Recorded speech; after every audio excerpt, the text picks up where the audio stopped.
జమ్మూ కాశ్మీర్ పహల్గామ్ ఉగ్రదాడిలో చనిపోయిన వారి కుటుంబ సభ్యులు షాక్ నుంచి తేరుకోలేకపోతున్నారు.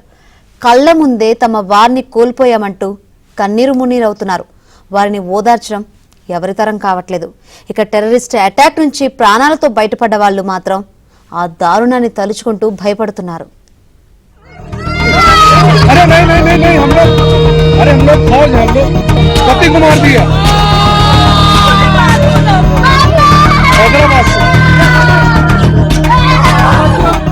మేము ముందు 2-3 గన్ షాట్స్ విని ఎవరో ఏదో బర్డ్స్ లెఫ్ట్ పేలుస్తున్నారేమో అనుకున్నాం.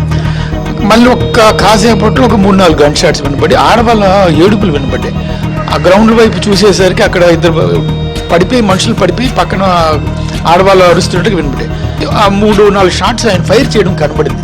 రాళ్ళు ఇంకా నీరు ప్రవహిస్తుంది, అందులో జారుకుంటూ దుర్లుకుంటూ పడిపోయి పరిగెట్టుకుని ఈయనైతే నన్ను వదిలేయండి, నేను నడవలేను, నన్ను వదిలేయండి, మీరు వెళ్ళిపోండి అని అంటే ఎవరు ఒక్కలమైనా ప్రాణాలతో ఉంటాం కదా అని ఈయన నన్ను కలిసిన వెంటనే ఫస్ట్ చెప్పింది, ముందు నీ బొట్టు తుడిచేయి, ఇంకా తల్లో కూడా ఉండవు కంటే ఆ కింద వాగుంది కదా, నా నీళ్ళు తీసి ఇలా కడుక్కున్నానండి. మాకు నా కొడుకు లేని లోటు ఎవరూ తీర్చలేరు సార్. మేము బ్రతకడమే వేస్ట్ అనిపిస్తుంది సార్. కేవలం మా పేరెంట్స్ చూసుకోవడానికి మాత్రమే తను యూఎస్ నుంచి రిటర్న్ అయ్యారు. సో ఎవ్రీ రెస్పాన్సిబిలిటీ మా అన్నయ్య తీసుకున్నారు. ఈరోజు మా అన్నయ్య లేరు.